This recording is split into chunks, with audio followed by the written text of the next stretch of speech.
दोस्तों आपका स्वागत है पूरा together the way to the success में। आज हम एनसीईआरटी पॉलिटिकल साइंस को डिस्कस करने जा रहे हैं। इस बुक में हम देखेंगे क्लास 8 की। यहाँ पे 10 चैप्टर हैं और ये चैप्टर्स यूनिट्स में डिवाइडेड हैं। हम 5 यूनिट को डिस्कस करेंगे और हर एक यूनिट में 2 चैप्टर हैं। तो आज हम बात करने जा रहे हैं फर्स्ट यूनिट की, जो कि है इंडियन कॉन्स्टिट्यूशन एंड सेकुलरिज्म। यहाँ पे जो पहला चैप्टर है वो है द इंडियन कॉन्स्टिट्यूशन, और जो दूसरा चैप्टर है वहां पे हम बात करेंगे सेकुलरिज्म की, जैसा कि हमारे यूनिट का नाम ही है। और यहाँ पर आप देखेंगे कि हम कॉन्स्टिट्यूशन को क्यों पढ़ते हैं, क्या जरूरत है और हम इससे क्या क्या नई चीजें सीख पाते हैं। तो चलिए जल्दी से सीखते हैं। हम इससे पहले भी हमने कॉन्स्टिट्यूशन को थोड़ा बहुत डिस्कस किया है, आज थोड़ा ज्यादा डिस्कस करेंगे और इसका डिटेल आप हायर क्लासेस में बहुत अच्छे से समझेंगे। तो चलिए देखते हैं। यहाँ पे अगर हम कॉन्स्टिट्यूशन की बात करें तो कॉन्स्टिट्यूशन में आप क्या समझते हैं। इंडियन कॉन्स्टिट्यूशन को समझने के लिए हमको एग्जाम्पल समझना होगा, जो कि हम यहाँ पे इस बुक में गेम से डिस्कस कर रहे हैं। यहाँ पे अगर हम गेम्स की बात करें तो यहाँ पे पहला एग्जाम्पल गेम का दे रहा है, वो है फुटबॉल।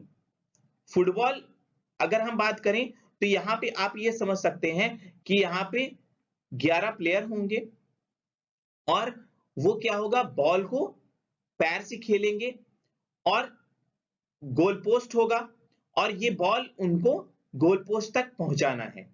और उसके बीच में गोल पोस्ट के सामने प्लेयर होगा जिसका नाम होगा गोलकीपर। और जितने भी प्लेयर होंगे गोलकीपर को छोड़ के वो पैर से मारेंगे और सिर्फ गोलकीपर को राइट होता है कि वो बॉल को हाथ से पकड़ सके। तो ये रूल हुआ फुटबॉल का। अब यहाँ पे आप देखिए, जो फुटबॉल का गेम है यहाँ पे एक कॉन्स्टिट्यूटिव रूल बना हुआ है। कॉन्स्टिट्यूटिव रूल क्या है? कॉन्स्टिट्यूटिव रूल ये है कि हर प्लेयर क्या करेगा, पैर से मारेगा और सिर्फ गोलकीपर हाथ से रोकेगा। और वो पैर का भी इस्तेमाल कर सकता है, लेकिन और जितने प्लेयर हैं वो क्या करेंगे, वो सिर्फ पैर का इस्तेमाल करेंगे। और अगर मान लीजिए गोलकीपर को छोड़ के दूसरे प्लेयर ने अगर हाथ टच कर लिया तो वो क्या होगा, वो फाउल कहलाएगा। क्या होगा, वो फाउल होगा और फिर वहां पे पेनल्टी मिलेगी उसको। ये हम यहाँ पे बेसिक बात कर रहे हैं। और ऐसे ही दूसरे अगर हम गेम की बात करें, हॉकी की अगर हम बात करें, आपके बुक में एग्जांपल दे रखा है हॉकी का।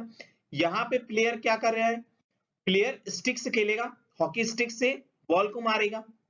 और अगर हम क्रिकेट की बात करें तो क्रिकेट में हम जानते हैं कि 2 प्लेयर होंगे, एक होगा बैट्समैन जो कि बैटिंग करेगा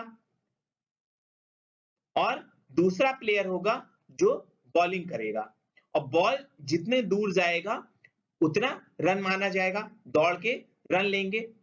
2 प्लेयर होंगे जो कि उसके बीच में रनिंग करेंगे। तो ये हमारा क्या है, बेसिक रूल है। ये कॉन्स्टिट्यूटिव रूल है अलग अलग गेम का। जैसे फुटबॉल का है वो पैर से खेलेंगे और हॉकी में स्टिक से खेलेंगे, क्रिकेट में बैट और बॉल से खेला जाएगा। यहाँ पे देखिए हर गेम में बॉल है लेकिन इनका रूल अलग अलग है। तो यही अगर हम फुटबॉल की बात करें, फुटबॉल को अभी तक देख रहे हैं आप कि वो पैर से मार रहे हैं, लेकिन अगर प्लेयर मान लीजिए कि वो हाथ से खेलने लगे, हाथ से बॉल को पकड़ के जाएं और वो गोल कर दें, गोल पोस्ट पे वहां पे बॉल को फेंक आए, तो ये फिर क्या हो गया, यहाँ पे इसका कॉन्स्टिट्यूटिव रूल जो है वो चेंज हो चुका है। अब वो पैर से नहीं खेला जा रहा है, हाथ से खेला जा रहा है। इसका मतलब ये क्या हो गया, ये गेम अब फुटबॉल नहीं रह गया है, अब ये कोई और गेम हो गया है। और जैसा कि आप जानते हैं कि हर एक गेम के अलग अलग रूल हैं, जैसा कि अभी मैंने आपको बताया है। उसी हिसाब से अगर हम सोसाइटी की बात करें जहां पे हम रह रहे हैं, यहाँ पे कई लोग हैं, एक लोग तो रहते नहीं है सोसाइटी में।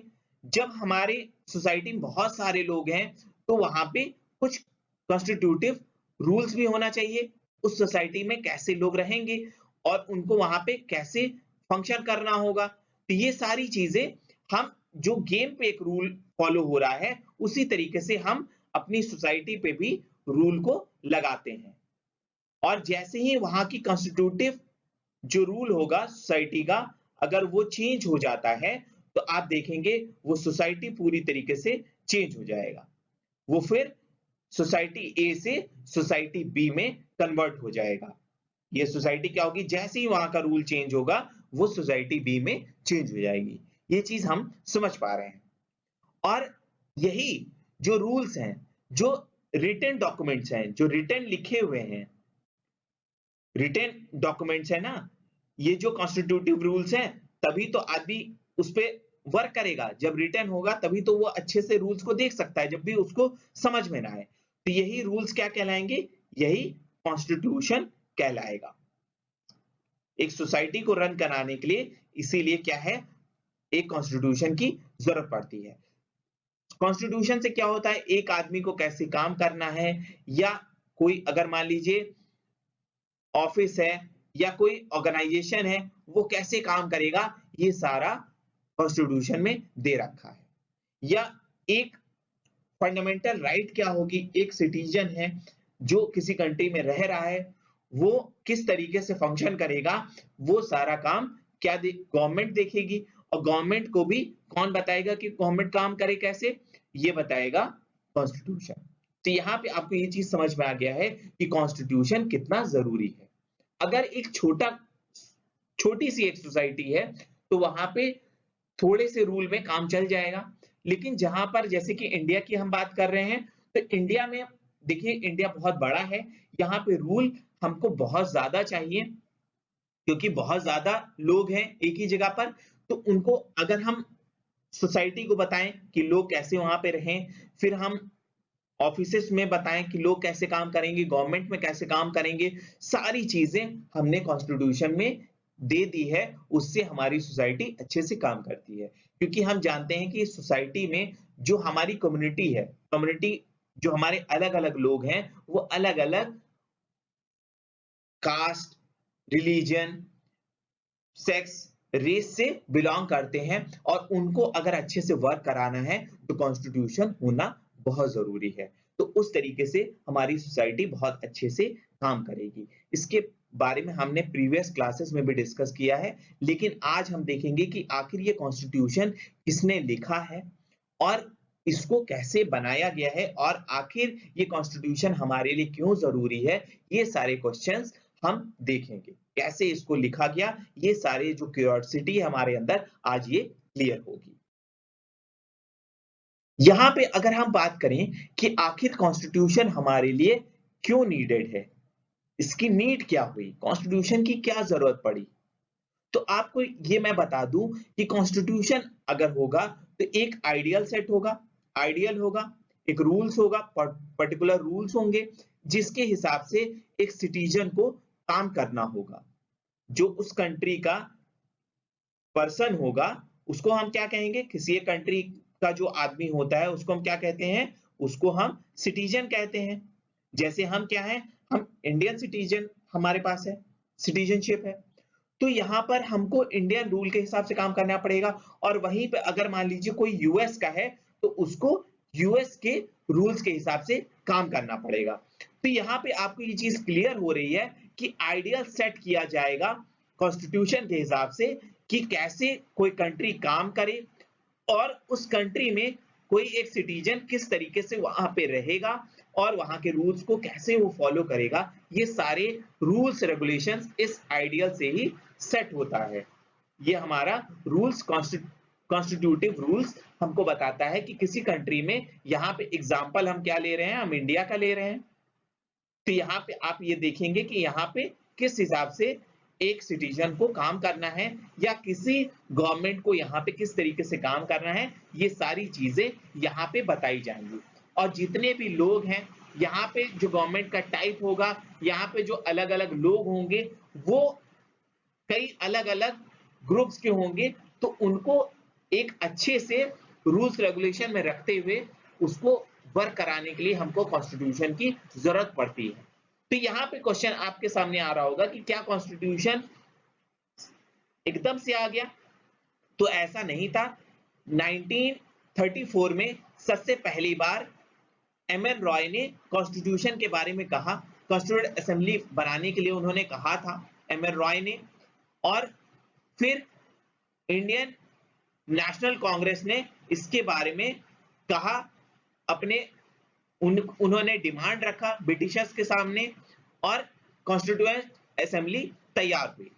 और सेकेंड वर्ल्ड वॉर के बाद हमने ये चीज देखी है, वर्ल्ड वॉर जब चल रहा था उसमें जो सेकेंड वर्ल्ड वॉर था, सेकेंड वर्ल्ड वॉर में ये डिसाइड हुआ कि हमको एक फ्री कॉन्स्टिट्यूशन को दिया जाएगा और इसके लिए 1946 में इसके बारे में, दिसंबर 1946 में इसके बारे में डिसीजन लिया गया। और हम ये चीज देखेंगे कि नवंबर 1946 से लेके दिसंबर 1949 के बीच में हमारा एक कॉन्स्टिट्यूशन तैयार हुआ है और हमको ये कॉन्स्टिट्यूशन मिला है और उस हिसाब से आज तक हम कॉन्स्टिट्यूशन के हिसाब से चल रहे हैं। और अगर कॉन्स्टिट्यूशन में कोई चेंज आएगा तो हमारा आइडियल चेंज हो जाएगा और हमारा सोसाइटी चेंज हो जाएगा, तो हमारा जो सोसाइटी का फंडामेंटल नेचर है वही चेंज हो जाएगा। इसीलिए हमने ये चीज देखी भी है, कई बार हमारे सोसाइटी में ये चेंजेस हमने देखे भी हैं, हमने ये चेंज लाए भी हैं। उस हिसाब से हमारे सोसाइटी में चेंजेस भी आते हैं और उसके लिए लोग हमारे फिर गवर्नमेंट को कहते भी हैं कि ये चेंज आना चाहिए या नहीं आना चाहिए। ये चीज हम ऑलरेडी देख चुके हैं।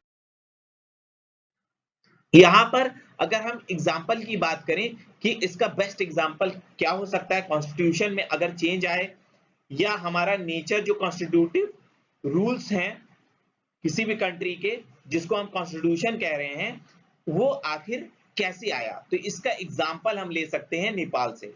हम यहाँ पे नेपाल से बहुत अच्छा एग्जाम्पल एक समझ सकते हैं कि अगर हम नेपाल की बात करें तो यहाँ पे हम जानते हैं शुरुआत में यहाँ पे किंग होते थे, लेकिन 1990 में वहां पर बहुत सारे फ्रैक्शंस हुए, सोसाइटी ने डिमांड किया कि वहां पे कॉन्स्टिट्यूशन बनना चाहिए और फिर यहाँ पे डिमांड हुआ कि अब यहाँ पे जो किंग है, किंग को हटा देना चाहिए। तो यहाँ पर ये जो हमारा आप देखेंगे नेपाल में जो कॉन्स्टिट्यूशन के बारे में जो बात कही गई, यहाँ पर 1990 में शुरुआत हुई और 2006 में वहां पे कॉन्स्टिट्यूशन बनाया गया।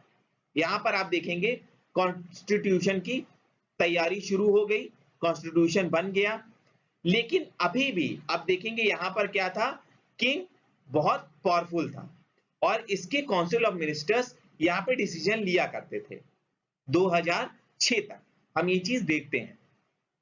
और यहां पर आप देखेंगे कि ये चीजें फिर से यहां पर फिर से दोबारा झगड़ा हुआ और 2015 में हम देखेंगे कि पूरी तरीके से किंग को हटा दिया गया और नेपाल एक डेमोक्रेटिक कंट्री बन गई। डेमोक्रेटिक कंट्री का क्या मतलब हुआ, डेमोक्रेटिक रूल का मतलब क्या हुआ, यहाँ पे डेमोक्रेटिक कंट्री का मतलब ये हो गया कि यहाँ पे अब किंग नहीं रह गया, अब यहाँ पे रिप्रेजेंटेटिव चुना जाएगा, यहाँ पे इलेक्शंस होंगे और यहाँ पे आप देखेंगे कि नेपाल में एक डेमोक्रेटिक कंट्री बन गई 2015 में। अब यहाँ पे थोड़ा सा देखिए, हम इसकी हिस्ट्री में थोड़ा अगर हम और डिटेल में जाएं तो आप यहाँ पे देखेंगे कि जो 1990 में जो यहाँ पे विद्रोह हुआ, जिसका यहाँ पे आप पिक्चर भी देख सकते हैं, यहाँ पे लोगों ने काफी ज्यादा यहाँ पे विद्रोह किया और यहाँ पे कॉन्स्टिट्यूशन की बात की गई और 12 साल के लिए यहाँ पे कॉन्स्टिट्यूशन की नींव रखी गई 2002 तक के लिए। और यहाँ पे ज्ञानेंद्र कौन थे, ज्ञानेंद्र राजा थे। इन्होंने क्या किया, 2002 में पूरी तरीके से पावर को अपने हाथ में ले लिया और यहां पर कॉन्स्टिट्यूशन तो बन गया, लेकिन धीरे से ये जो कॉन्स्टिट्यूशन था उन्होंने फिर 2012 में अपने हाथ में शिफ्ट कर लिया, सारी पावर किंग के पास रह गई और उनके काउंसिल ऑफ मिनिस्टर्स के पास हो गई।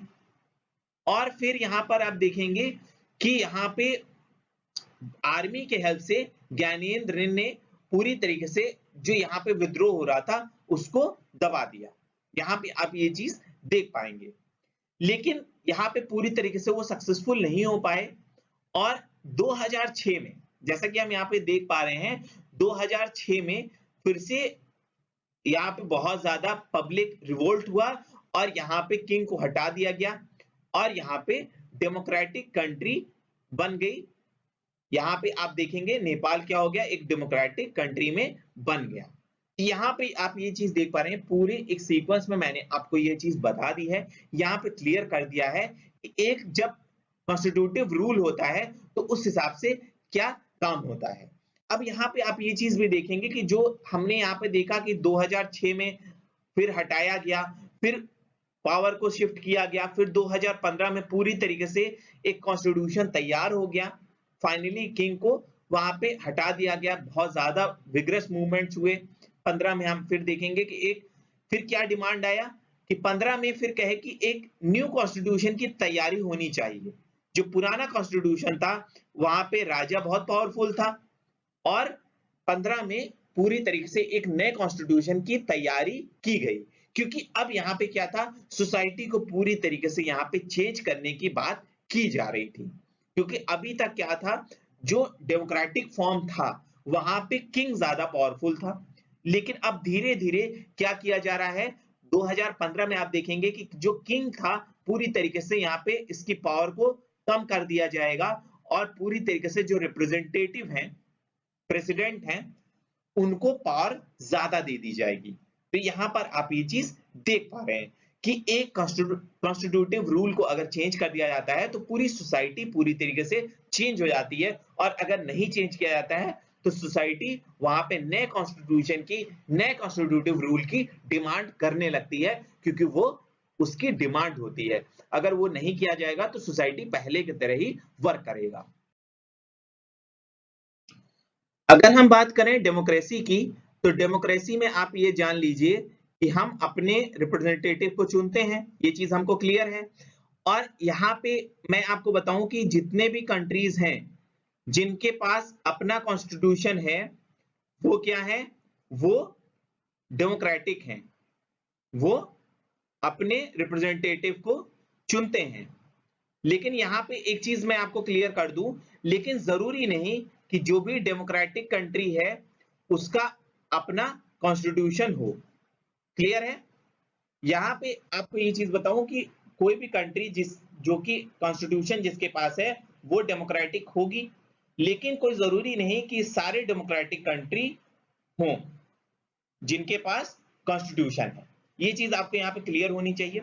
और यहाँ पे देखिए, जब हम अपने रिप्रेजेंटेटिव को यहाँ पे चुनते हैं, हमने मान लीजिए किसी को चुना और वो पार्लियामेंट में गया, पार्लियामेंट हाउस में चला गया, वो यहाँ पर बैठेगा पार्लियामेंट हाउस में, और यहाँ पे आप देखेंगे कि ये जो रिप्रेजेंटेटिव चुना जा रहा है इसको हम क्या करते हैं, हम अपने कॉन्स्टिट्यूशन के हिसाब से ज्यादा पावर ना दे दें, इस चीज का हम ध्यान रखते हैं। अगर हम इसको ज्यादा पावर दे देंगे तो वो क्या करेगा, अपनी पावर का मिसयूज करेगा, और ये जो मिसयूज करेगा इसको हम एक स्टोरी से समझते हैं, आखिर ये मिसयूज कैसे करेगा। तो यहाँ पे देखिए, यहाँ पे हम बात कर रहे हैं सुरेश की, एक मॉनिटर है क्लास का, ये बहुत ही बदमाश लड़का है, ये देखिए यहाँ पर है, और इसको मिसेस रॉय ने, जो कि क्लास टीचर हैं, वो इसको मॉनिटर बना देती हैं। इनको कहीं जाना रहता है बाहर, तो ये कहती हैं सुरेश को कि तुम मॉनिटर हो, तुम मॉनिटर बने रहो और देखते रहो कोई बदमाशी ना करे। और इसकी दुश्मनी रहती है अनिल से, और ये क्या करता है कि जब मैम लौट के आती हैं, सुरेश अनिल के बारे में कंप्लेन कर देता है कि ये बदमाशी कर रहा था, जबकि अनिल कोई बदमाशी कर ही नहीं रहा था। और मैम आती हैं, उसको पनिश करती हैं और कहती हैं कि 100 टाइम्स तुमको लिखना है कि तुम मॉनिटर को परेशान नहीं करोगे, उसको डिसओबे नहीं करोगे। तो यहाँ पे आप देख पा रहे हैं कि किस तरीके से सुरेश अपने पावर का मिसयूज कर रहा है। इसी तरीके से जो पार्लियामेंट में मिनिस्टर्स होते हैं, उनको अगर ज्यादा पावर दे दी जाएगी, जो भी रिप्रेजेंटेटिव होंगे उनको अगर ज्यादा पावर दे दी जाएगी, तो वो ज्यादा मिसयूज करेंगे अपने पावर का, और वो अपने पॉलिटिकल जो लीडर्स हैं उनसे, जो जिनसे उनको फायदा हो रहा है, उनको वो ज्यादा छूट दे देंगे और वो फिर हमारे फंडामेंटल राइट को हार्म करेंगे। तो इस तरीके से देखिए, हमारे फंडामेंटल राइट की प्रॉब्लम ना आए, इसलिए हम क्या करते हैं, यहाँ पे चेक एंड बैलेंस हम रखते हैं। इसीलिए यहाँ पे लेजिस्लेटिव होता है, एग्जीक्यूटिव होता है, जुडिशरी होती है, जो कि एक दूसरे को चेक एंड बैलेंस करती रहती है। ये चीज हम जानते हैं। और यहाँ पे देखिए फंडामेंटल राइट हमारा दे रखा है कॉन्स्टिट्यूशन में, जहां पे हमको बताएगा कि जो राइट हमारे पास होनी ही चाहिए, एक सिटीजन होने के कारण आपके पास ये राइट होनी ही चाहिए।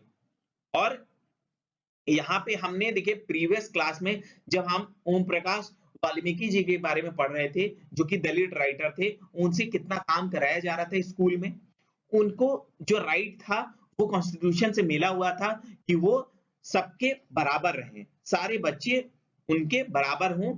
यहाँ पे राइट टू इक्वालिटी की बात की गई थी, वहां पे गारंटी की जा रही है इंडियन कॉन्स्टिट्यूशन के हिसाब से। यहाँ पे हम राइट टू इक्वालिटी की बात करते हैं, लेकिन आप देखते हैं काफी जगह पर ये इसका मिसयूज किया जाता है। अभी भी ये सोसाइटी में ये चीज हम देखते हैं और इसको हमको दूर करना चाहिए। और यहाँ पे देखिए, यहाँ पे क्वेश्चन भी कहा जा रहा है आपसे कि यहाँ पे जो मॉनिटर मिसयूज कर रहा है उसके बारे में आप डिस्क्राइब करें।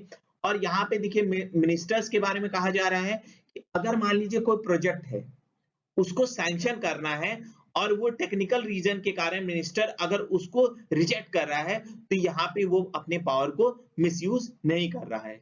लेकिन अगर अपने सिक्योरिटी स्टाफ को वो अपने नेबर के पास भेज रहा है डराने के लिए, थ्रेटन करने के लिए, तो यहाँ पे वो मिसयूज कर रहा है। और अगर मान लीजिए एफआईआर करने से पुलिस को अगर कोई मिनिस्टर रोक रहा है, तो वहां पे वो अपने रिलेटिव के फेवर में वो क्या कर रहा है, अपना मिसयूज कर रहा है अपने पावर का। तो यहाँ पे आपको ये चीज क्लियर हो गई होगी कि डेमोक्रेसी में ये चेक एंड बैलेंस किस तरीके से मेंटेन रखा जाता है कि जो रिप्रेजेंटेटिव है उनको ज्यादा पावर भी ना मिले कि वो उसका मिसयूज करने लगे। अब अगर हम बात करें, देखिए कॉन्स्टिट्यूशन की अगर हम बात कर रहे थे कि कॉन्स्टिट्यूशन हमको क्या क्या देता है, तो कॉन्स्टिट्यूशन में हमने देखा कि हमको एक आइडियल सेट करता है कॉन्स्टिट्यूशन।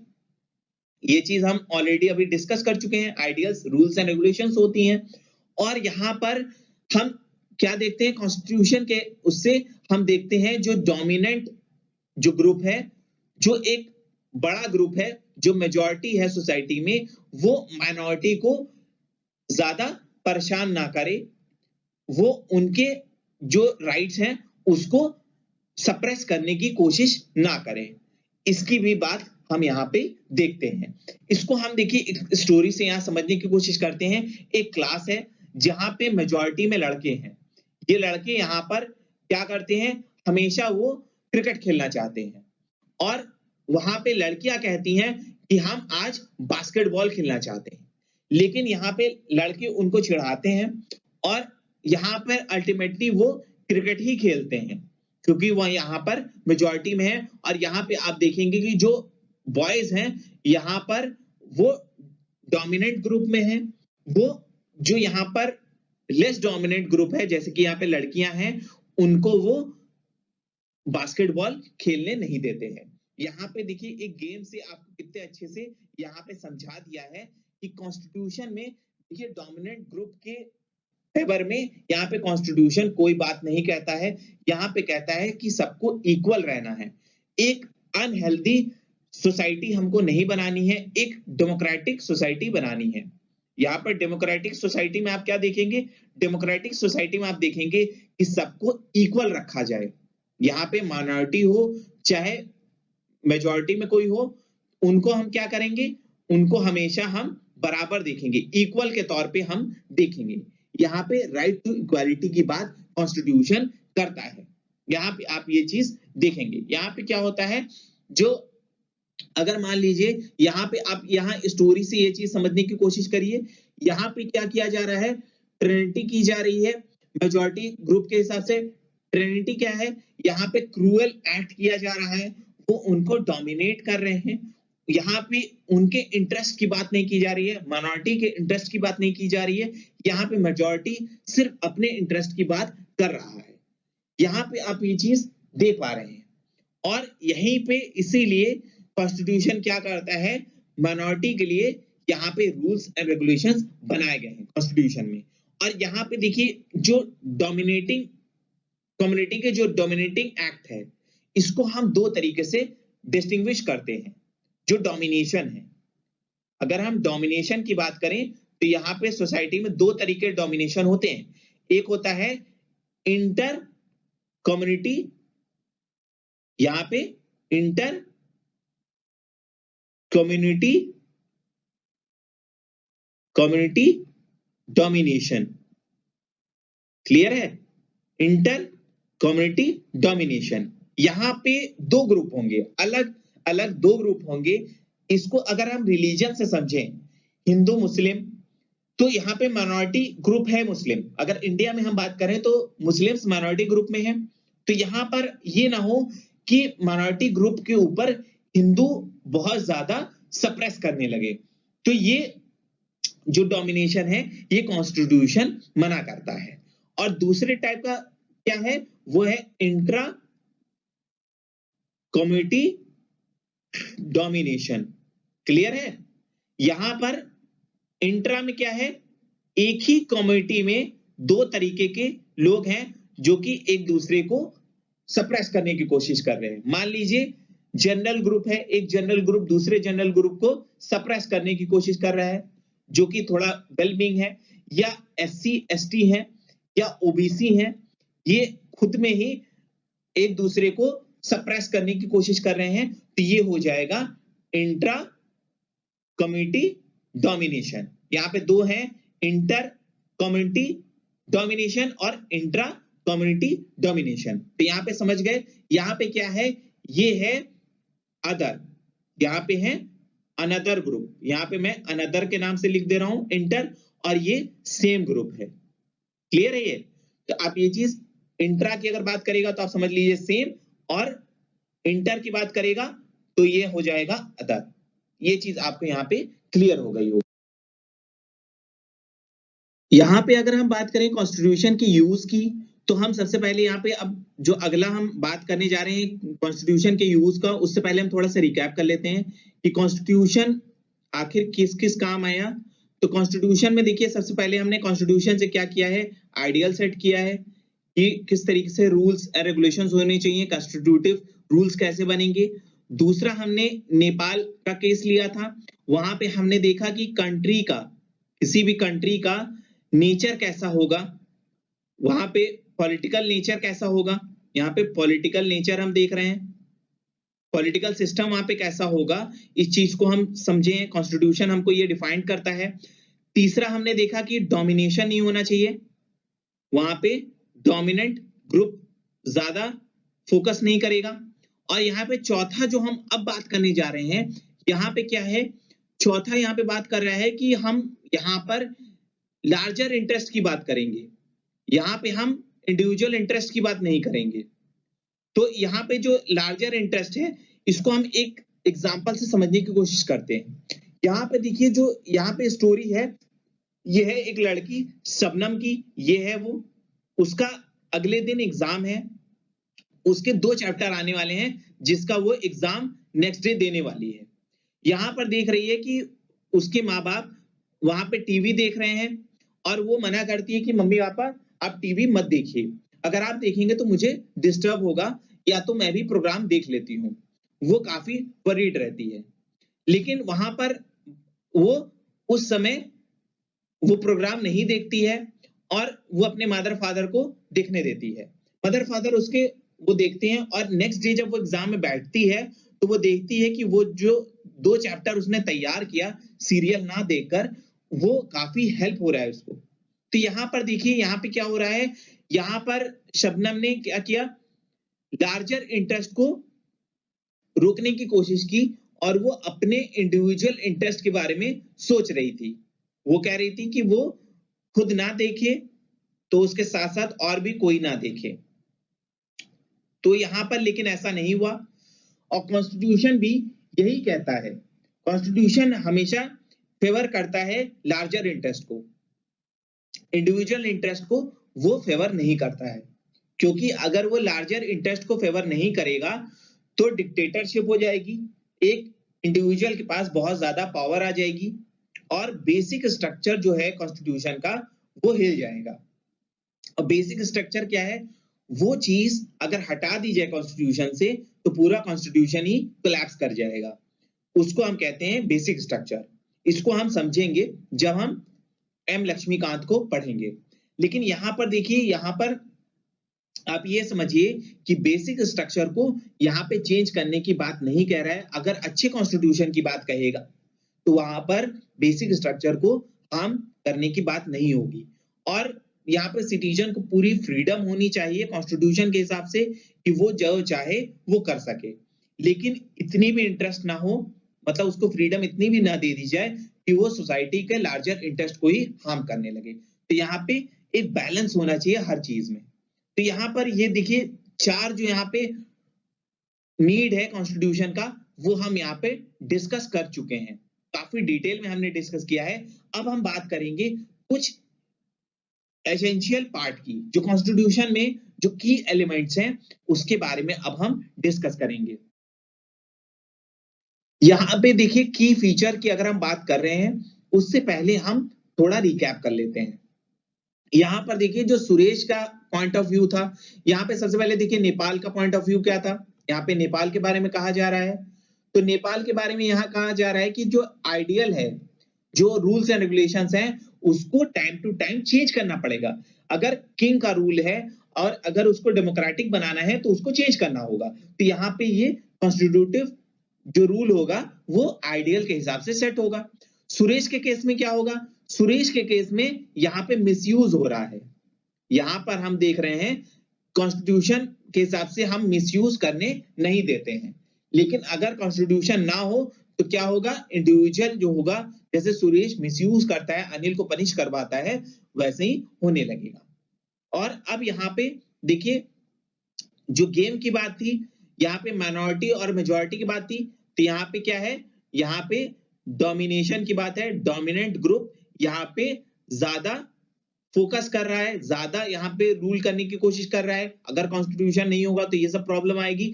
और चौथे केस में सबनम का यहाँ पे लार्जर इंटरेस्ट की बात की जा रही है। उसके मदर फादर देखना चाह रहे थे सीरियल को और वो चाह रही थी वो अपने इंडिविजुअल इंटरेस्ट को। तो कॉन्स्टिट्यूशन ये सारी चीजें यहाँ पर कोशिश करता है कि ये सारी प्रॉब्लम जो हो रहे हैं ये ना हो।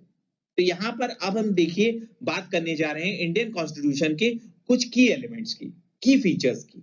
इसको हम डिस्कस करेंगे। उससे पहले मैं आपको बता दूं कि जो इंडियन नेशनल मूवमेंट था, ये एक दिन में नहीं हुआ था, इसको होने में काफी समय लगा था। जो इंडियन नेशनल मूवमेंट था वो धीरे धीरे, जब ब्रिटिश रूल आया हमारे यहाँ, उसने हमारे पॉलिटिकल, हमारे इकोनॉमिक, सोशल जो रूल्स रेगुलेशंस धीरे धीरे वो चेंज करता चला गया। उसके कारण हमको काफी ज्यादा दिक्कत आने लगी और फिर धीरे धीरे डिमांड होने लगा कि हमको एक कॉन्स्टिट्यूएंट असेंबली चाहिए। और कॉन्स्टिट्यूएंट असेंबली क्यों चाहिए? कॉन्स्टिट्यूएंट असेंबली हमको इसलिए चाहिए कि हम एक अपने लिए कॉन्स्टिट्यूशन बना सके। और क्यों चाहिए हमको? जो नेपाल का केस था, क्योंकि हमारी सोसाइटी अब चेंज हो रही थी। पहले सोसाइटी क्या थी? वो ब्रिटिश की थी। अब हम क्या होने जा रहे हैं? हम यहाँ पे इंडिपेंडेंट होने जा रहे हैं। तो इंडिपेंडेंट होने के लिए हमको सोसाइटी में चेंज लाना होगा। सोसाइटी में चेंज लाने के लिए हमको क्या करना होगा? अपना खुद का कॉन्स्टिट्यूशन बनाना होगा। हमारा कॉन्स्टिट्यूएंट जो रूल है उसको हमको बदलना होगा। उसके हिसाब से हमारी सोसाइटी चेंज हो जाएगी और हम देखेंगे कि धीरे धीरे हम उसमें हमको हेल्प भी मिला और 300 लोगों ने मिलकर एक कॉन्स्टिट्यूएंट असेंबली बनाई। और 1946 में हम देखेंगे कि किस तरीके से 3 साल लगे और हमारा एक कॉन्स्टिट्यूशन तैयार हुआ है, सबकी मदद से और सबके साथ मिलकर। यहां पर देखिए हमने क्या किया है, कॉन्स्टिट्यूएंट असेंबली में ये चीज देखी गई कि डिफरेंट ग्रुप्स थे। डिफरेंट ग्रुप्स के हर एक ग्रुप के बारे में सोचा जाना था। तो यहाँ पे वो सोच रहे थे और उसी समय पार्टीशन भी होना था। समझ लीजिए कितनी प्रॉब्लम की बात थी। पार्टीशन का प्रॉब्लम था। यहाँ पे पाकिस्तान और इंडिया बनना था और उसी समय एक कॉन्स्टिट्यूशन भी तैयार हो रहा था। तो सारी चीजों को ध्यान देते हुए, सोशियो इकोनॉमिक कंडीशन को ध्यान देते हुए कि वो लार्जर मास को इफेक्ट ज्यादा ना करे, यहाँ पर क्या हो, लार्जर मास को फेवरेबल कंडीशन देने के लिए एक कॉन्स्टिट्यूशन तैयार किया गया। यहाँ पे आप देखेंगे कि जो यहाँ पर बाबा साहेब थे, बाबा साहेब ने भी यहाँ पे कहा है कि कॉन्स्टिट्यूशन हमारे लिए कितना जरूरी है और पार्टिसिपेशन इसमें बहुत जरूरी है कॉन्स्टिट्यूएंट असेंबली में, कि हम एक शेड्यूल कास्ट के लिए, एक अलग अलग क्लास के लिए हम पूरी तरीके से एक अच्छा कॉन्स्टिट्यूशन तैयार करें। और ये भी हो सकता है कि आगे चल के इसमें प्रॉब्लम आए और समय समय पर हमको इसको अमेंड भी करना पड़े। ये चीज यहाँ पे डिस्कस की गई है। अब यहाँ पे अगर हम की एलिमेंट्स की बात करें, सबसे इंपॉर्टेंट क्या है कॉन्स्टिट्यूशन में, तो यहाँ पे एक शब्द दिया गया है फेडरलिज्म। तो फेडरलिज्म के बारे में आप क्या समझते हैं? फेडरलिज्म का मतलब है कि गवर्नमेंट को अलग अलग लेवल्स में तोड़ देना। जो गवर्नमेंट है वो सिर्फ सेंट्रल गवर्नमेंट नहीं है, यहाँ पे अलग अलग गवर्नमेंट है, सेंट्रल भी है, यहाँ पे अलग अलग स्टेट गवर्नमेंट्स हैं, यहाँ पे आप देखेंगे पंचायती राज भी है। तो यहाँ पे अलग अलग हमने देखे हैं, यहाँ पे म्युनिसिपैलिटी है और सबके अलग अलग रूल्स हैं, सब अपने अपने रूल में काम करते हैं। ऐसा नहीं है कि कोई भी अपने रूल से बाहर जाके दूसरे को हार्म पहुंचा दे। और इमरजेंसी केस में सेंट्रल क्या होता है, सेंट्रल के पास सारी पावर आ जाती है, स्टेट के पावर खत्म हो जाती है। तो यहाँ पर ये चीज भी हम देखने को हमको मिलता है कि हमारा जो गवर्नमेंट है, हमारी जो सोसाइटी है, वो अलग अलग लेवल्स में डिवाइडेड है, टूटी हुई है, लेकिन उसके बावजूद भी हमारे सोसाइटी में हम देखते हैं कि एक यूनिटी मेंटेन है। हम एक सोसाइटी में अलग अलग लेवल पे काम करते हैं, लेकिन हम एक कंट्री हैं। ऐसा नहीं है कि इंडिया अगर स्टेट्स में डिवाइडेड है तो वो अपने गवर्नेंस के लिए, अच्छी गवर्नेंस के लिए, अच्छे लॉज एंड पॉलिसीज को करने के लिए अलग अलग लेवल पे रूल बनाए जाते हैं और वहां पे रूल किया जाता है। अब यहाँ पे अगर हम बात करें पार्लियामेंट्री फॉर्म ऑफ गवर्नमेंट की, यहाँ पे पार्लियामेंट्री फॉर्म ऑफ गवर्नमेंट क्या है, यहाँ पे इलेक्शन होगा और इलेक्शन में कौन चुनेगा गवर्नमेंट को, यहाँ पे गवर्नमेंट को लोग चुनेंगे। ये कौन चुनेगा? बाय पीपल और फॉर पीपल। तो यहाँ पे आप देख पा रहे हैं ये इलेक्शन की लाइन लगी हुई है। यहाँ पे आप प्रीवियस जो क्लास थी, हमने जहां कांता की स्टोरी पढ़ी थी, कांता वहां पे इलेक्शन में खड़ी थी, लाइन में खड़ी थी, वोट देने जा रही थी, वो देख रही थी कि उसके सोसाइटी में इंप्रूवमेंट की बात किस ने कही है, कौन इलेक्शन में उतरा है और उसने उसके जो घर के आसपास गंदगी थी उसको दूर करने के लिए किसने कहा है, उसके बारे में वो सोचकर वोट करती है। तो यहाँ पे देखिए पार्लियामेंट्री फॉर्म ऑफ गवर्नमेंट में यहाँ पे डिफरेंट लेवल की गवर्नमेंट होती है और यहाँ पे हर लेवल पर इलेक्शन होता है, चाहे वो डायरेक्ट हो, यहाँ पे चाहे डायरेक्ट इलेक्शन होता है जहां पे डायरेक्टली पीपल चुनते हैं, या इनडायरेक्ट इलेक्शन होता है जहां पे जो पीपल जिनको चुनते हैं गवर्नमेंट में और वो गवर्नमेंट के लोग फिर इनको चुनते हैं और राज्यसभा और लोकसभा में वो फिर जाते हैं। यहाँ पे फिर पार्लियामेंट फॉर्म होता है और फिर वहां पे पार्लियामेंट में वही लोग रूल्स और रेगुलेशंस को बनाते हैं और उनको एग्जीक्यूट कराती है एग्जीक्यूटिव, और जुडिशरी फिर उसको जो रूल बनता है उसके बारे में जुडिशरी बताती है। यहाँ पे देखिए हमने काफी हद तक इसको डिस्कस कर लिया है पार्लियामेंट्री फॉर्म ऑफ गवर्नमेंट को, लेकिन इसको हम काफी डिटेल में सेकेंड यूनिट में पढ़ेंगे, अभी हम पहला यूनिट पढ़ रहे हैं। अब यहाँ पे देखिए बात कर रहा है separation of power. Separation of power क्यों जरूरी है? कॉन्स्टिट्यूशन के हिसाब से सेपरेशन ऑफ पावर्स की क्या बात कही गई है? तो यहाँ पे आप जानते हैं गवर्नमेंट में लेजिस्लेटिव होते हैं, लेजिस्लेचर है, एग्जीक्यूटिव है और जुडिशरी है। तो यहाँ पे लेजिस्लेटिव क्या करेंगे? ये रूल्स को बनाएंगे, ये फॉर्म करते हैं, रूल्स को फॉर्म करेंगे, ये एग्जीक्यूटिव इसको एग्जीक्यूट कराएंगे, इसको रन कराएंगे, जो रूल बनाएंगे लेजिस्लेचर इसको ये रन कराएंगे और जुडिशरी इसको इंटरप्रेट करेगी। क्लियर है? जो भी रूल नहीं समझ में आएगा उसको जुडिशरी इंटरप्रेट करेगी। ये आने वाले आप यूनिट्स में और डिटेल में डिस्कस करेंगे। इसको हम काफी ज्यादा आगे आने वाले जुडिशरी को हम आने वाले यूनिट्स में बहुत डिटेल में इसको डिस्कस करने वाले हैं। यहाँ पे आप देखेंगे कि ये एक दूसरे को चेक एंड बैलेंस करते हैं। यहाँ पे कोई भी अपनी पावर को ओवर सीड नहीं करता है, वो एक दूसरे को पार नहीं करते हैं, वो चेक एंड बैलेंस चलता रहता है।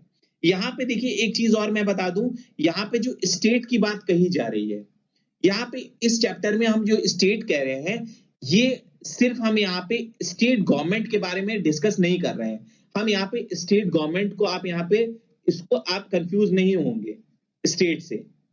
स्टेट को हम यहाँ पे गवर्नमेंट से रिप्रेजेंट कर रहे हैं, हम गवर्नमेंट से समझ रहे हैं, या कोई एडमिनिस्ट्रेटिव या कोई भी इंस्टीट्यूट जो रूल्स एंड रेगुलेशन बना रही है, उसको रन करा रही है, वो सारे स्टेट हैं, उन सबको हम स्टेट कहेंगे। और सॉवरेन पीपल यहाँ पे एक टेरिटरी में रह रहे हैं। सॉवरेन क्या है, यहाँ पे इंडिविजुअल को एक राइट दी गई है, उसको सुपरसीड कोई नहीं कर सकता है, उससे आगे कोई नहीं बढ़ सकता है। और यहाँ पर आप देखेंगे कि हम जो गवर्नमेंट है वो यहाँ पर रूल को बनाएगी और यहाँ पर वो फिर लोगों के लिए वो काम करेगी। यहाँ पर हम ये चीज देख पा रहे हैं। तो इसीलिए हम कह सकते हैं कि अगर हम स्टेट की बात करें तो हम कह सकते हैं इंडियन स्टेट, या हम कह सकते हैं नेपाली स्टेट, या यूएसए की स्टेट। हम यहाँ पे स्टेट को एक कंट्री से हम रिप्रेजेंट कर रहे हैं। और हम जनरली क्या करते हैं कि हम स्टेट को एक गवर्नमेंट से हम रिप्रेजेंट कर देते हैं, जो कि गलत है। हमको ऐसा नहीं करना चाहिए। यहाँ पे आप देख पा रहे हैं कि कॉन्स्टिट्यूएंट असेंबली में किस तरीके से लोग बैठ के डिस्कशन कर रहे हैं और एक कॉन्स्टिट्यूशन अब तैयार होने वाला है।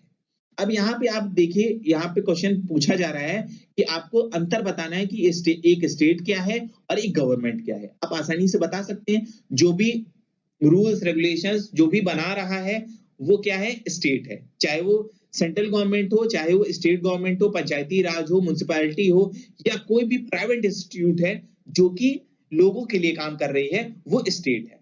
लेकिन गवर्नमेंट क्या है, वो जो लोग चुन रहे हैं वो गवर्नमेंट है। ये चीज आप यहाँ पे अपने टीचर से भी डिस्कस करेंगे अपनी क्लास में भी। यहां पर देखिए अब चौथा जो पॉइंट है, यहाँ पे चौथा पॉइंट है कॉन्स्टिट्यूशन में, वो है फंडामेंटल राइट। अब यहाँ पे फंडामेंटल राइट आपको मैं बता दूं कि ये थर्ड पार्ट में दिया हुआ है कॉन्स्टिट्यूशन के, और यहाँ पर 7 फंडामेंटल राइट थे पहले, लेकिन एक को हटा दिया गया है, और वो है right to property. Right to property को हटा दिया गया है, और राइट टू प्रॉपर्टी को हटाकर अब वो जनरल राइट हो चुकी है, एक लीगल राइट हो चुकी है। ये 300 आर्टिकल 300 ए में आपको देखने को मिलेगी। और ये 44th अमेंडमेंट से इसको हटाया गया था। अब 7 थे पहले, अब 7 में से एक हटा दिया गया, तो अब कितने बचे, 6 बचे हैं। अब 6 को हम यहाँ पे डिस्कस करने जा रहे हैं।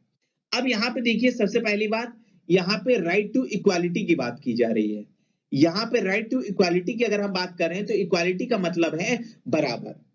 बराबर आदमी कब होगा, तो अगर मान लीजिए कोई केस है, कोई लॉ है, वो जा रहा है कोर्ट में लेके अपनी प्रॉब्लम को, तो सब बराबर है, equal before the law. Person are always equal before the law. ये हमारा आर्टिकल जो हमारा यहाँ पे फंडामेंटल राइट में दिया हुआ है, राइट टू इक्वालिटी, उसमें ये मेंशन किया हुआ है। और यहाँ पर इक्वालिटी हम देखते हैं कि हर सिटीजन को एक बराबर का दर्जा मिले, और यहाँ पर यह भी कहा गया है कि कोई भी सिटीजन दूसरे सिटीजन को डिस्क्रिमिनेट नहीं कर सकता है, यहाँ पे कोई भी अंतर नहीं बता सकता है। और अंतर किस बेस पे, रिलीजन, कास्ट, सेक्स, रेस या प्लेस ऑफ बर्थ के आप पॉइंट ऑफ व्यू से आप किसी को डिस्क्रिमिनेट नहीं कर सकते हैं, और किसी को रोक नहीं सकते हैं पब्लिक प्लेस में जाने से, चाहे वो प्लेग्राउंड हो, होटल हो, शॉप्स हो, आप किसी को वहां पे रोक नहीं सकते हैं। और किसी को भी एम्प्लॉयमेंट से आप रोक नहीं सकते हैं। अगर वो मान लीजिए किसी और कास्ट का है, आपके कास्ट का नहीं है, तो आप उसको अपॉर्चुनिटी से रोक नहीं सकते हैं, आप उसको जॉब करने से रोक नहीं सकते हैं। और यहाँ पर यह भी कहा गया है कि अनटचेबिलिटी को कॉन्स्टिट्यूशन ने हटा दिया है, जो कि आर्टिकल किसमें है बताइए? अनटचेबिलिटी किसमें है? आर्टिकल 17 में है। ये चीज आप याद रखिएगा, आर्टिकल 17 में अनटचेबिलिटी है। और यहाँ पे अगला राइट क्या है? Right to freedom. फ्रीडम क्या है? कोई भी कुछ भी बोल सकता है, अपनी बात को एक्सप्रेस कर सकता है, लेकिन ऐसा नहीं है कि वो मारपीट करने लगे अपनी बात को सही बनाने के लिए। वो एसोसिएशन बना सकता है और वो कहीं भी जाके पूरी कंट्री में कहीं भी कोई भी ऑक्यूपेशन कर सकता है, बिजनेस कर सकता है। तो ये चीज यहाँ पे राइट टू फ्रीडम है। कोई कहीं भी जा सकता है, कुछ भी कह सकता है, लेकिन ऐसा नहीं है कि वो बंदूक के दम पे या किसी भी वो अपनी पावर को सुपरसीड ना करे। तीसरा है right to exploitation. Right to exploitation क्या है? राइट टू एक्सप्लॉयटेशन में कॉन्स्टिट्यूशन कहता है कि ह्यूमन ट्रैफिकिंग नहीं होनी चाहिए, किसी को भी खरीदा बेचा नहीं जा सकता है, फोर्सली हम किसी से लेबर नहीं करा सकते हैं, हम किसी को एम्प्लॉय नहीं कर सकते। अगर कोई बच्चा 14 साल से कम का है तो हम उसको एक्सप्लॉइट मानेंगे। अगर मान लीजिए 14 साल से कम का बच्चा है, अगर वो काम कर रहा है तो हम उसको एक्सप्लॉइटेशन में मानेंगे, राइट अगेंस्ट एक्सप्लॉइटेशन में मानेंगे। तो ये हमारे तीन, देखिए अभी तक हमने फंडामेंटल राइट को डिस्कस कर लिया है। अब अगला जो फंडामेंटल राइट है वो है right to freedom of religion. यहां पे क्या है? हर किसी को, वो कोई भी सिटीजन है वो फ्री है, अगर कोई इंडिया का है वो फ्री है, वो अपने रिलीजन को प्रैक्टिस करने के लिए, उसको मानने के लिए, और वो अपने रिलीजन को क्या कर सकता है? प्रोपोगेट भी कर सकता है, दूसरे को भी बता सकता है। फिर पांचवा क्या है? Cultural and educational right. यहां पे क्या है? यहां पर कोई मिनॉरिटी है, अभी जैसे मैंने बताया, अगर डोमिनेंट ग्रुप नहीं है, माइनॉरिटी में है, तो रिलीजन लिंग्विस्टिक बेस पे हम क्या कर सकते हैं? एक एजुकेशनल इंस्टीट्यूट बना सकते हैं कि वो अपने कल्चर को क्या करे? वो प्रोपोगेट कर सके, वो अपने कल्चर को आगे बढ़ा सके। तो ये कल्चरल और एजुकेशनल राइट है। यहां पे देखिए रिलीजन में क्या था? पहले वाले में right to freedom of religion, और कल्चरल एंड एजुकेशनल रिलीजन में लोग कंफ्यूज हो जाते हैं। पहला देखिए जो रिलीजन, जो फ्रीडम है, फ्रीडम ऑफ रिलीजन, यहां पे कोई भी अपने पसंद से कोई भी रिलीजन को फॉलो कर सकता है। दूसरे केस में क्या है? वो लिंग्विस्टिक बेस पे, अगर मान लीजिए वो समझता है माइनॉरिटी है और वो अगर सोचता है कि उसका जो रिलीजन है वो ज्यादा अच्छे से नहीं ग्रो कर रहा है, तो वो वहां पे इंस्टीट्यूट बना सकता है। और लास्ट और सबसे इंपॉर्टेंट है राइट टू कॉन्स्टिट्यूशनल रेमेडी। अगर मान लीजिए किसी का फंडामेंटल राइट कोई लेने की कोशिश करता है या स्टेट वायलेट कर रहा है किसी के भी फंडामेंटल राइट को, तो वो डायरेक्टली सुप्रीम कोर्ट या हाई कोर्ट जा सकता है अपनी प्रॉब्लम को लेके। वहां पे उसकी प्रॉब्लम को हाई कोर्ट, सुप्रीम कोर्ट सुनेगा, वहां पे उसकी प्रॉब्लम को सॉल्व करने की कोशिश करेगा। यहाँ पे देखिए फंडामेंटल राइट को हमने काफी अच्छे से डिस्कस कर लिया है। जब कॉलोनियल रूल था तो ये सारी चीजें नहीं थी, और यहाँ पे जो स्टेट था, जब ब्रिटिश रूल कर रहा था, उस समय जो रिटन कॉन्स्टिट्यूशन थे वहां पे काफी ज्यादा मिसयूज कर रहे थे, वहां पे फंडामेंटल राइट नहीं दिया जाता था। लेकिन बाद में जब कॉन्स्टिट्यूशन बना तो जो आर्बिट्री या जो एब्सोल्यूट जो पावर था, आर्बिट्री क्या है? जो एक्स्ट्रा पावर दी गई थी स्टेट को वो ले ली गई, और यहाँ पे गारंटी की गई कि इंडिविजुअल राइट मिले, फंडामेंटल राइट हर किसी को दिया जाए। तो यहाँ पे आप ये चीज देख पा रहे हैं कि किस तरीके से फंडामेंटल राइट हेल्प कर रहा है एक कॉन्स्टिट्यूशन को ग्रो करने में, एक कंट्री को ग्रो करने में। यहाँ पे हर किसी को बाइंड करता है कॉन्स्टिट्यूशन कि वो अपने राइट को अच्छे से फॉलो करें। यहाँ पे उसको पावर मिलती है कि वो उसका मिसयूज ना करे। ये चीज आपको यहाँ पे समझ में आ रही है कि उसको राइट मिले, लेकिन वो क्या करे, वो मिसयूज ना करे। ये हमारा कॉन्स्टिट्यूशन ये चीज गारंटी करता है कि माइनॉरिटीज को अगर कहीं मान लीजिए उनको पूरी राइट नहीं मिल पाती है तो वहां पे कॉन्स्टिट्यूशन उनको एक्स्ट्रा पावर देता है, या वुमेन हो या मान लीजिए कोई ऐसा ग्रुप है जैसे ट्राइबल हैं, उनको अगर कोई चीज राइट नहीं मिल पा रही है तो वो उनको दे। और कॉन्स्टिट्यूशन यहाँ पे देखिए directive principle of state policy की भी बात करता है, जहां पे स्टेट को बताया जाता है कि वो आखिर किसी भी कंट्री में, जैसे कि हमारी कंट्री इंडिया में, वो बताता है कि स्टेट को किस तरीके से रहना है, किस तरीके से वो रूल करेगा। तो यहाँ पे देखिए, यहाँ पे कुछ फंडामेंटल राइट्स को वायलेट करने की बात की जा रही है। यहाँ पे देखिए आप बताएंगे कौन सा सिचुएशन वायलेट कर रहा है। 13 साल का बच्चा है जो एक कारपेट फैक्ट्री में काम कर रहा है, तो ये वायलेट कर रहा है। If a politician in one state decides to not allow labourers from one state to the, यहाँ पे क्या कर रहा है, एक स्टेट दूसरे स्टेट को मना कर रहा है, कोई स्टेट अपने लेबरर को मना कर रहा है दूसरे स्टेट में जाने के लिए, तो वो क्या कर रहा है, वो वायलेट कर रहा है। जैसा अभी हमने देखा था, करेंटली हम देख रहे थे बिहार ऐसा कर रहा था, अपने लेबरर को जाने नहीं दे रहा था पंजाब में। और if a group of people are not permitted to open a Telugu medium school in Kerala, यहां भी क्या करेगा, ये भी वायलेट कर रहा है, क्योंकि तेलुगु अगर वहां पे नहीं अच्छे से है तो वो अपना स्कूल बना सकते हैं केरला में।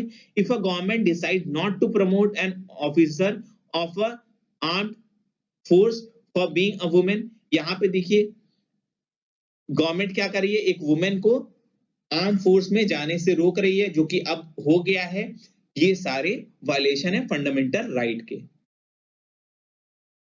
यहां पे देखिए आप यहाँ पे फोटो देख सकते हैं कि कॉन्स्टिट्यूएंट असेंबली बनाई गई और एक देखिए पॉलिटी तैयार हुई, और यहाँ पे हर कोई यहाँ पे साइन कर रहे हैं। जवाहरलाल नेहरू, यहाँ पे आप देखेंगे जवाहरलाल नेहरू सिग्नेचर कर रहे हैं।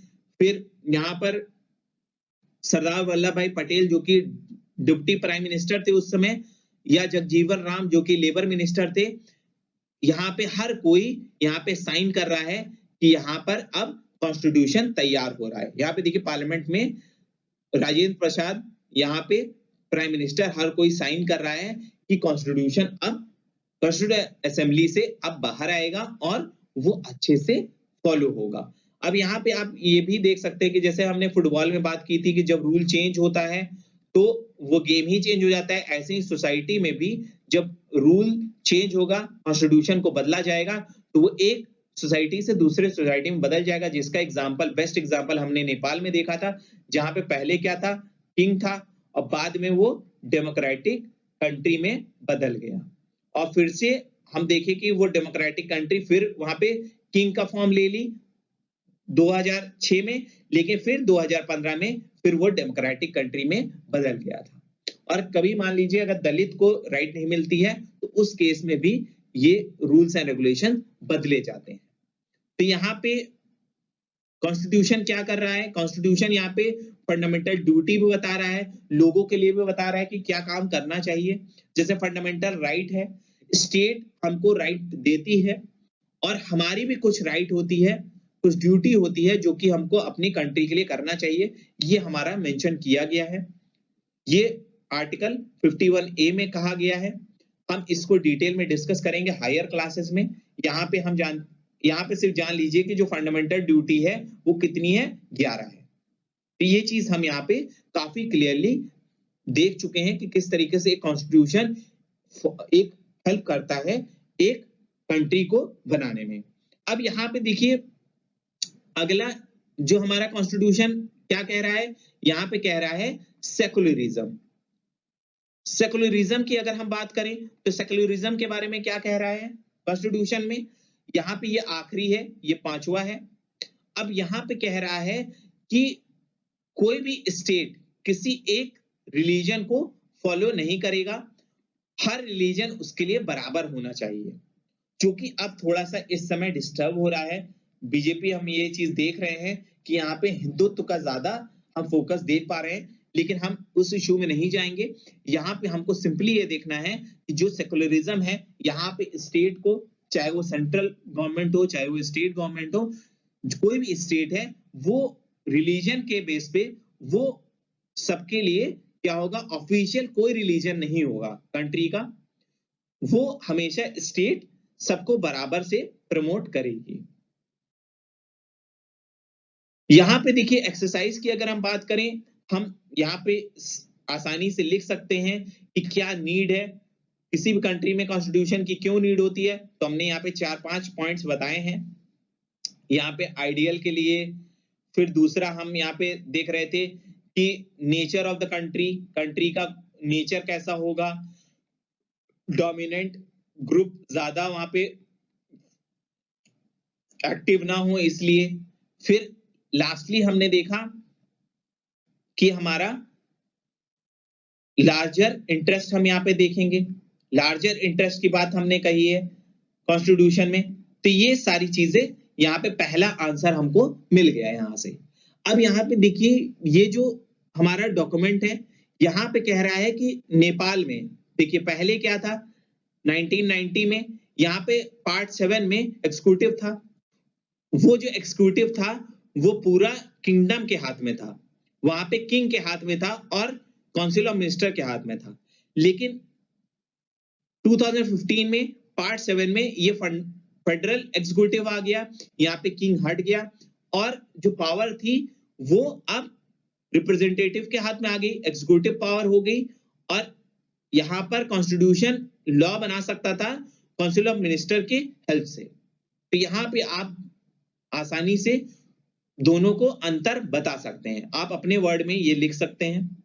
यहाँ पे आप बता सकते हैं कि एक एग्जीक्यूटिव पावर जो यहाँ पे हम देख पा रहे थे और यहाँ पे जो एक फेडरल एग्जीक्यूटिव पावर है, दोनों में क्या डिफरेंस है। और यहाँ पे तीसरा क्वेश्चन हमको ये कह रहा है कि यहाँ पे क्या रिस्ट्रिक्शंस हैं, जो पावर, जो लोग चुने जाते हैं उनको हम क्यों रिस्ट्रिक्ट करते हैं उनको पावर देने से। तो मैंने आपको बहुत सारे यहाँ पे इश्यूज आपको बताए थे कि हम पावर क्यों नहीं देते हैं। वहां पे हम देख पा रहे थे, जहां पे सुरेश के बारे में हमने डिस्कस किया था, आप कोई भी एग्जांपल से यहाँ पे कह सकते हैं। अब यहाँ पे हमको बताना है कि माइनॉरिटी और मेजॉरिटी में कौन है। तो कोई स्कूल है, वहां पे टीचर है, 30 टीचर है, उसमें से 20 मेल है, तो फीमेल कितनी है, 30 है, तो 10 है। तो यहाँ पे मेजॉरिटी में कौन हो गए, मेल हो गए। और सिटी है, वहां पे 5% पॉपुलेशन बुद्धिस्ट की है, तो मेजॉरिटी में क्या हो गई, आप देख पा रहे हैं 95% जो होंगे वो मेजॉरिटी में है। फैक्ट्री में अगर हम देखें, खाने की जगह जहां पे मेस है, वहां पे जो एम्प्लॉय है 80% वेजिटेरियन है, तो यहाँ पे आप कह सकते हैं कि 20% नॉन वेजिटेरियन है। तो मेजॉरिटी में कौन है, यहाँ पे वेजिटेरियन है और माइनॉरिटी में नॉन वेजिटेरियन है। स्कूल में अगर 50 स्टूडेंट हैं, 40 belongs to well off family, 40 क्या है, अच्छी फैमिली से बिलोंग करते हैं, और 10 पुअर फैमिली से बिलोंग करते हैं। तो माइनॉरिटी में कौन हुए, पुअर हुए, और मेजॉरिटी में कौन हुए, ये वेल ऑफ फैमिली। ये चीज हमको क्लियर हो चुकी है। अब यहाँ पे अगर हम बात करें कुछ फेडरलिज्म की, तो फेडरलिज्म में हमने आपको बताया, फेडरलिज्म में हम क्या कहते हैं, डिफरेंट ग्रुप्स हो जाते हैं। यहाँ पे सेंट्रल हो जाता है, सेंट्रल गवर्नमेंट हो जाता है, स्टेट गवर्नमेंट हो जाता है, और सबके अपने अपने पावर्स हैं, ये अपने पावर में ही काम करते हैं। और इमरजेंसी केस में सेंट्रल के पास सारी पावर चली जाती है। और सेपरेशन ऑफ पावर में क्या है, सेपरेशन ऑफ पावर में आप जानते हैं लेजिस्लेटिव है, एग्जीक्यूटिव है और जुडिशरी है, इनके बारे में आप लिख सकते हैं। फंडामेंटल राइट के बारे में आप 6 फंडामेंटल राइट्स के बारे में आप लिख सकते हैं, जो कि अभी मैंने बताया, राइट टू फ्रीडम, फिर हमने राइट टू इक्वालिटी, सब हमने बात की है वहां पे। और पार्लियामेंट्री फॉर्म ऑफ गवर्नमेंट के बारे में आपको मैं बता दूं, यहाँ पे क्या होगा, अभी आपको मैंने बताया है कि यहाँ पे लोग चुनेंगे, यहाँ पे आप इलेक्शन के बारे में काफी डिटेल में यहाँ पे आप बता सकते हैं। तो यहाँ पे सारा हमने काफी डिटेल में डिस्कस कर लिया। यहाँ पे देखिए ये जो लास्ट क्वेश्चन है, यहाँ पे बता रहे हैं कि बांग्लादेश किससे बाउंड्री कर रहा है। तो ये देखिए बांग्लादेश है, आप स्टेट को लिख सकते हैं, भूटान को, ये देखिए भूटान है, उसके आसपास आप लिख सकते हैं कि सिक्किम है और ये अरुणाचल प्रदेश है। इसी बार आप लिख सकते हैं नेपाल को आप लिख सकते हैं, ये देखिए नेपाल है। तो ये आप मैप से देख के काम कर सकते हैं, ये सिर्फ मैं नहीं बताऊंगा। अब यहाँ पे ग्रोसरी की अगर आप बात करें तो यहाँ पे आर्बिट्री क्या है? आर्बिट्री का मतलब है when nothing is fixed and is instead left to one's judgment और चॉइस। यहाँ पे जब कोई चीज फिक्स ना हो, कोई रूल रेगुलेशन फिक्स ना हो और किसी एक को अगर जजमेंट देना हो तो हम उसको कहते हैं आर्बिट्री। वहां पे और हर किसी का यहाँ पे चॉइस नहीं होगा, एक आदमी का होगा। तो यहाँ पे क्या होगा, ये डिक्टेटरशिप में आपको ये चीज देखने को ज्यादा मिलती है। यहाँ पे आप डेमोक्रेसी में ये चीज नहीं देख पाएंगे। आइडियल क्या है? आइडियल है गोल या प्रिंसिपल जहां पे परफॉर्मेंस देखी जाएगी, एक्सीलेंट परफॉर्मेंस होगी, जिसपे ये प्रिंसिपल्स डिपेंड करेंगे। अगर अच्छा प्रिंसिपल होगा तो क्या होगा, जो गवर्नमेंट है वो अच्छे से फंक्शन करेगी। नेशनल मूवमेंट क्या है? नेशनल मूवमेंट देखिए ये 19th सेंचुरी में इमर्ज हुआ था, जब इंडिया के thousands of main and women एक साथ आए थे और इन्होंने ब्रिटिश रूल के अगेंस्ट लड़ा था और 1947 में वो इंडिपेंडेंट हो गए थे। इसके बारे में बहुत सारे टेक्स्ट बुक में आप ये चीज देख पाते हैं। अब पॉलिटी क्या है? कोई सोसाइटी जहां पे ऑर्गेनाइज स्ट्रक्चर हो पॉलिटिकल सिस्टम का, वो पॉलिटी कहलाएगी। और ये इसमें हो एक डेमोक्रेटिक सोसाइटी फॉर्म करे जहां पे लोग चुने जाएं और एक ऑर्गेनाइज पॉलिटिकल स्ट्रक्चर बने।